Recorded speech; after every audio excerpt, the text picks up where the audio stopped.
3, 4, 5 dan segalanya. Jadi yang tahu tuh hanya Allah saja. Jadi cukuplah Allah saja yang tempat bertanya gitu guys, tentang hal-hal yang seperti ini tentunya. Anjing.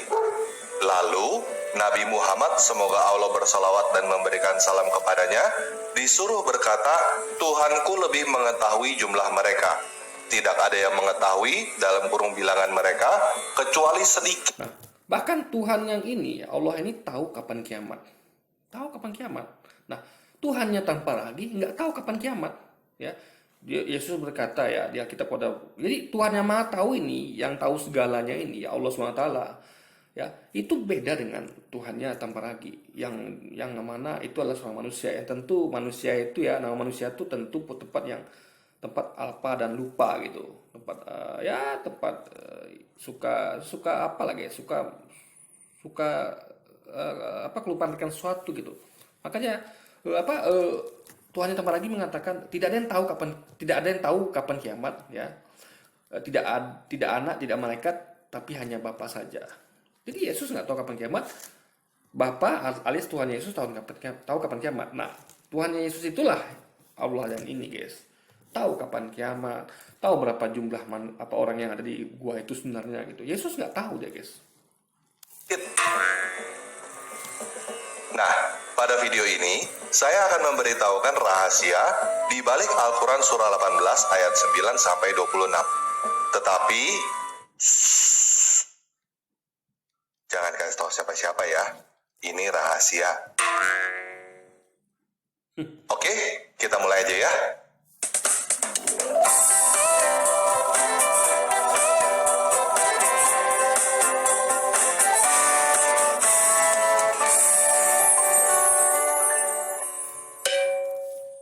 Pada tahun 250, Kristen masih belum diakui sebagai agama di Romawi. Kaisar Decius yang memerintah Romawi pada tahun 249 sampai 251 mengeluarkan peraturan agar semua warga Romawi mempersembahkan kurban untuk dewa-dewa Romawi. Pada saat itu orang-orang Kristen mengalami persekusi yang luar biasa karena tidak mau mempersembahkan kurban. Nah, jangan lupa, sebelum orang-orang Kristen dipersekusi sama Romawi, mereka mempersekusi duluan Arius dan kawan-kawan. Jadi Kristen ini kan penganut Trinitarian. Mereka adalah kaum Trinitarian. Jadi ini adalah akibat dari perbuatan mereka sendiri, ya. Jadi namanya kita sebut itu hukum karma, ya. Ingat, mereka sebelum kejadian ini mereka mempersekusi Arius dan kawan-kawan. Jadi kaum nada dulu tuh namanya sebelum muncul kaum Trinitarian, yaitu Kristen ini kan kaum Trinitarian. Itu dulu ada awalnya itu kaum Unitarian. Unitarian ini adalah Allah itu Esa. Jadi Yesus cuma nabi, guys. Itu kaum Unitarian. Mereka mengaku itulah iman yang murni. Itulah yang dijadikan Yesus. Jadi kaum Unitarian adalah pengikut Yesus sejati, yang ada di awal bersama-sama pengikut Yesus. Itulah kaum Unitarian. Lalu muncul kemudian kaum Trinitarian yang menganggap bahwa ada tiga dalam satu, Bapa, Putra, Roh Kudus. Nah, mereka mempersekusi kaum Unitarian yang berpaham tauhid, Unitarian yang mengakui bahwa Tuhan satu-satunya Tuhan Allah, Yesus cuma utusan alias nabi. Nah, mereka mempersekusi kaum Unitarian. Nah, jadi nggak heran mereka juga dipersekusi sama Romawi karena mereka ibadahnya ini adalah semacam hukum karma, azab yang mereka terima gitu guys. Untuk dewa-dewa Romawi. Banyak orang Kristen yang dibunuh, termasuk Paus Fabian dari Gereja Katolik Roma. Pada saat itu ada 7 orang Kristen di Efesus yang memutuskan untuk memberikan harta mereka kepada orang miskin, lalu mereka pergi ke Gunung Oklon dan tidur di dalam gua untuk berdoa dan menghindari persekusi, karena mereka tidak mau mempersembahkan kurban untuk dewa-dewa Romawi juga. Kaisar mengetahui keberadaan mereka di dalam gua. Lalu, dia untuk menutup dan menyegel gua itu, sehingga mereka mati kelaparan di dalam. Nama-nama mereka adalah Maximian, Markus, Markian, John, Denis, Serapion, dan Konstantin. Mereka adalah tentara Romawi yang masih muda dan tercatat sebagai orang-orang yang mati martir di dalam catatan Gereja Katolik Roma dan juga diakui oleh Gereja Ortodoks Timur. Pada tahun 447, pada masa pemerintahan Kaisar Theodosius II yang berkuasa pada tahun 408 sampai 450, Kristen sudah menjadi agama resmi Romawi. Menurut cerita rakyat, pada saat itu terjadi perdebatan panas di berbagai komunitas Kristen tentang kebangkitan orang mati. Kemudian, pada suatu hari, pemilik tanah tempat gua itu berada membuka segel gua itu dan menemukan para petidur itu di dalam. Mereka terbangun seolah-olah mereka cuma tertidur satu hari. Kemudian, salah seorang dari mereka yang mempunyai nama lain Iamblichus pergi ke Efesus untuk membeli makanan. Ketika sampai di Efesus, Iamblichus kaget karena melihat tanda salib di gerbang kota dan orang-orang di dalamnya berbicara tentang Yesus Kristus dengan bebas. Dia mulai bingung apa yang terjadi. Kemudian, ketika Iamblichus membayar makanan dengan koin berwajah Kaisar Decius yang sudah tidak berlaku, dia ditahan dan dibawa ke pengurus kota yang kebetulan adalah uskup Efesus. Mendengar penjelasan Iamblichus yang membingungkan, sang uskup dan beberapa orang pergi ke gua itu. Mereka melihat segel Kaisar Decius dan ketujuh orang itu benar-benar hidup. Kemudian, Kaisar Theodosius sendiri tiba di Efesus dan bertemu dengan mereka di dalam gua. Mereka telah tertidur selama 197 tahun, dari tahun 250 sampai 447. Lalu, ketujuh orang itu tidur lagi di depan semua orang dan menunggu dibangkitkan lagi pada akhir zaman. Semua orang bergembira dan selesailah perdebatan tentang kebangkitan orang mati. Nah, cerita rakyat ini berasal dari uskup Syria yang bernama Yakub dari Seruk yang hidup pada tahun 450 sampai 521. Karya Yakub dari Seruk ini sekarang sudah tidak ada, tetapi garis besar cerita rakyat ini muncul juga pada tulisan-tulisan Gregory dari Tours yang hidup pada tahun 538 sampai 594 dan sejarah Lombards dari Diakon Paulus yang hidup pada tahun 7. Nah, ingat, ini kan cerita rakyat, ya. Yang namanya cerita rakyat tentu diragukan keakuratannya, karena tidak dicatat. Namanya rakyat banyak, guys. Ini dia adalah, jadi cerita rakyat itu apa saya katakan ya? Jadi bukan sesuatu yang yang pasti kebenaran mengenai jumlah dan segala macam. Maka tadi kan dia dikatakan ada yang bilang 3 dengan anjingnya 4, ada yang bilang 4 dengan anjingnya 5 dan segala macam. Jadi memang jadi perdebatan namanya cerita rakyat. Makanya dan ini juga diceritakan oleh beberapa orang gitu, ya karena dari beberapa. Nah, saya aja baru tahu, guys. Ini ya, baru tahu. Alhamdulillah dengan Prof jadi saya jadi tahu kalau ada kisah seperti ini gitu ya. Bukan baru tahu gimana gitu. Baru tahu kalau ada kisah seperti ini gitu. Nah, itu namanya literatur. Jadi literatur tuh nggak bisa kita tahu semuanya. Tentu harus ada yang Anda gali, yang belum Anda tahu ada bisa gali. Nah, ini tentang ini saya belum belajar gitu.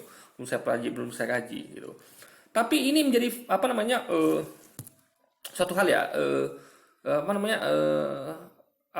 fakta kalau ini kuat di guaan memang terjadi ya. Makanya ada cerita rakyat. Cuman mengenai persisnya seperti apa itu yang masih perdebatan. Ingat ya, fakta sejarah itu dia terjadi, tapi mengenai apa itu yang menjadi perdebatan gitu. Kayak contoh kayak fakta sejarah bahwa katanya Yesus disalib. Itu memang terjadi, tapi yang jadi perdebatan siapa yang disalib? Apakah Yesus apa bukan? Karena mata orang itu melihat itu Yesus. Dan ingat, Allah sampaikan di Quran kalau itu adalah orang yang diserupakan dengan Yesus. Nah, kalau kita lihat informasi Quran ini, kita jadi tahu, oh ternyata itu orang yang diserupakan. Nah, wajar orang itu melihat itu Yesus. Karena kan diserupakan. Bagaimana canggihnya Allah menciptakan anak kembar, itulah dia mampu untuk menyerupakan seorang dengan Yesus. Sehingga mereka waktu itu saksi melihat itu adalah Yesus. Padahal hanyalah orang yang diserupakan dengan dia. Itu adalah kuasa Allah. Nah, jadi perdebatan itu timbul tentang berapa jumlahnya. Itu benar Yesus apa tidak. Jangan-jangan itu memang orang yang diserupakan Allah dengan Yesus seperti yang disampaikan Quran. Atau tadi itu berapa jumlahnya. Tapi kisah itu ada, itu yang diyakini. bahwa terjadi. Memang perdebatannya adalah benar nggak seperti itu gitu guys, atau benar nggak seperti itu jumlah dan persis kejadiannya. 720 sampai 799. Versi yang paling populer di barat ada koleksi Golden Legend atau koleksi legenda. Tiap versi ini beda-beda, makanya ada versi ini, versi itu gitu kan, beda-beda. Nah, ini menjadi hal yang kalau kita kaji guys ya, kayak hadis. Kita nggak usah ngomong Quran deh, karena Quran itu sudah pasti benar. Karena memang dihafal dan apa ya, riset setiap hari di dalam sholat, dalam apa lagi duduk tenang gitu kan, dibaca. Quran itu kan dibaca terus gitu guys. Jadi dihafal lagi. Jadi kemungkinan miss itu hampir tidak ada, hampir mustahil miss, sehingga beda-beda itu nggak ada ya. Bahkan katanya yang ada katakan itu beda tuh bukan beda, tapi saya sudah terangkan di video lainnya, itu bukan suatu perbedaan ya ya yang seperti yang ini, ada versi-versi ini gitu. Nah, lalu kita ngomong ke hadis. Hadis itu guys, itu semua jelas sanadnya sampai siapa perawinya. Jadi itu lebih kuat metodologinya dibandingkan yang ini. Ingat, Citra Rakyat ini metodologinya kurang kuat ya. Dia sini tidak ada sanadnya kemana gitu. Orang itu apakah yang tadi itu siapa namanya uskup ini jujur apa tidak. Jadi kalau hadis tidak, makanya hadis itu ada kategorinya, ini sahih kah, mutawatir atau doif atau palsu, ada kategorinya. Karena ini metodologinya bisa dibilang hampir sempurna ya, karena kesempurnaan milik Allah gitu. Tapi metode yang baik itu memang begitu, jujur apa adanya. Kalau memang asli, kalau memang palsu ya palsu. Itulah hadis, metodologi hadis. Beda sama ini. Jadi kita nggak tahu versi mana yang benar gitu. Nah, sanad pun tersambung apa tidak gitu kan. Karena tiap ini kan beda-beda ininya guys. Isi dalamnya. Mas Yakobus de Faragin yang hidup pada tahun 1259. Jadi yang saya maksud tuh misalnya gini, kayak ayat mana yang mengalami itu. Kayak hadis itu kan. Diceritakan dari misalnya fulan sampai ke fulan. Nah, yang terakhir itu, yang awal itu fulan yang mengalami langsung kejadian itu. Jadi si fulan menerangkan dari Muhammad langsung, lalu disampaikan kepada Anu, si fulan sampai berapa masa gitu. Nah, jelas ada yang pertama itu yang langsung interaksi yang pada saat itu. Nah, ini kan tidak ada. Coba uskup itu kan tidak menyampaikan ya yang tadi itu dari rakyat yang mana yang menyampaikan ini gitu. Karena waktu itu masih memang perdebatan, makanya Quran menyampaikan perdebatan itu. Ada yang bilang 3, 4 dengan anjingnya, ada yang bilang 4 dengan 5 dengan anjingnya gitu. Karena masih terjadi perdebatan tersampaikan Quran. Jadi tidak seperti hadis yang menyebutkan dari rakyat yang syanu. Jadi uskup ini harusnya menyampaikan ya, ini dari saya dengar dari rakyat yang namanya ini. Lalu dikaji dari hadis itu kan, dikaji ini orang jujur apa tidak, berapa orang saksi yang mendengarkan gitu. Sehingga kalau kuat dikatakan asli, sahih. Kalau ini orang kira-kira cacat secara perilaku ya, ini mungkin tukang atau mungkin dia ya saksinya sedikit, itu bisa dikatakan dari mutawatir atau bahkan doif atau palsu guys. Jadi tidak ada metodologi seperti itu. Dia hanya berupa Citra Rakyat yang beda-beda versi, tidak jelas metodologinya seperti hadis tadi guys. 1266 di Italia. Jadi, kisah 7 petidur ini adalah legenda atau cerita rakyat yang terinspirasi oleh 7 tokoh Kristen sungguhan. Nah, ingat ya, mengatakan mereka ini adalah tokoh Kristen sungguhan ya. Sekali lagi itu tidak dapat diyakini 100%. Kenapa saya katakan ya? Karena jujur Yesus pun dianggap Kristen kan. Ingat, Yesus saja dianggap Kristen guys. Yesus dianggap menyebarkan Kristen. Padahal Kristen itu baru ada di Antioquia. Jadi wajar, makanya orang-orang ini ya disebut Kristen, bisa jadi. Paham ya? Karena nggak kuat metodologinya guys. Ya, ingat ya, Yesus itu umatnya, pengikutnya disebut sebagai umat Nasrani. Umat Nasrani. Nasrani berasal dari kata Nazaret, yaitu kota di mana Yesus lahir. Jadi mereka dipanggil umat Nasrani. Baru kemudian di Antioquia 300 tahun setelah Yesus pergi, baru pertama kali mereka disebut sebagai Kristen. Ingat ya.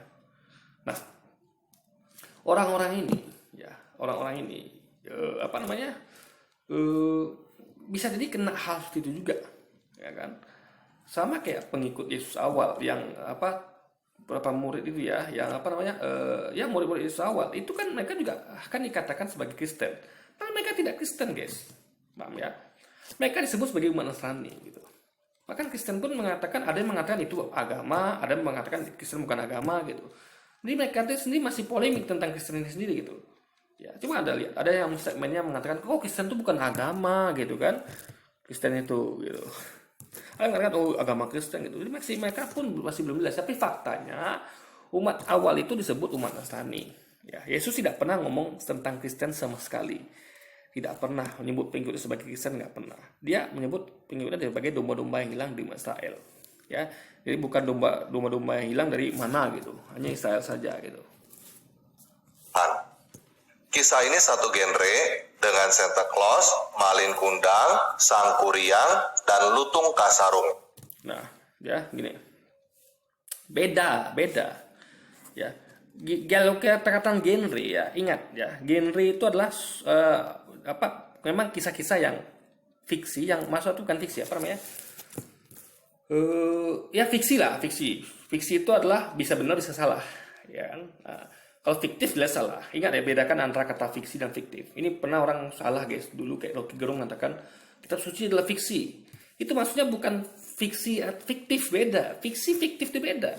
Fiksi itu adalah sesuatu yang bicara tentang masa lalu, masa depan yang belum terjadi. Fiksi masa depan belum terjadi atau masa lalu yang ya apa tidak gitu. Ya apa karena tidak ditemukan bukti yang kuat gitu kan. Jadi itu fiksi. Beda dengan fiktif. Fiktif nggak ada. Kisah ini fiksi. Bisa jadi bisa benar, bisa tidak. Karena cipta rakyat. Tapi bedanya dengan kisah tadi ya. Kisah tadi informasi yang dari Allah gitu. Kalau tentang legenda tahu, Lutung Kasarung, Malin Kundang itu masih dari manusia. Cipta rakyat yang tidak disampaikan di kitab suci. Paham ya? Ya. Yang mana, dan tadi pun kisah tadi itu tidak disampaikan di Alkitab kan? Tidak ada. Kisah itu kan hanya di buku-buku literatur mana dari itu kan, uskup inilah, uskup itu gitu kan, kisah tadi tidak disampaikan di Alkitab.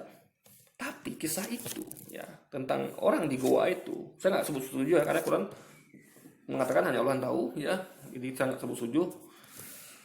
Allah yang tahu, dia nggak mau mendahului Allah, ya karena itu kan masih perdebatan guys. Ya, Quran menyampaikan itu. Cuman tentu karena mereka ini menulis itu mereka harus sebutkan jumlah. Jadi mereka mengambil jumlah 7 gitu. Karena namanya penulis itu kan mereka nanti kan tentu mengira kan repot juga gitu. Jadi mereka pilih dengan sebutkan 7 aja gitu, bergampangnya mungkin. Jadi beda. Ini Malin Kundang, Santa Claus, Tongkong Perahu, Lutung Kasarung ini adalah legenda buatan manusia. Ya, betul bukan buatan manusia. Masa itu disampaikan oleh manusia. Ingat, manusia murni informasinya. Tapi kalau tadi itu ya tentang kisah manusia di goa itu dari Allah langsung, dari Tuhan guys. Tuhan yang Maha Tahu menyampaikan tentang kisah itu. Berarti kisah itu pasti ada. Karena langsung Allah yang Tuhan yang menyampaikan. Jadi beda ya, informasi dari Tuhan dengan manusia beda. Ya, manusia itu tentu kita tidak bisa percaya 100% ya, beda dengan kalau Tuhan udah ngomong gitu. Jadi itu bedanya guys. Sampai di sini paham ya? Ya, Anda nggak paham. Anda bisa bedakan mana yang kisah legenda dari manusia, ya, dan mana yang kisah dari Allah langsung, guys.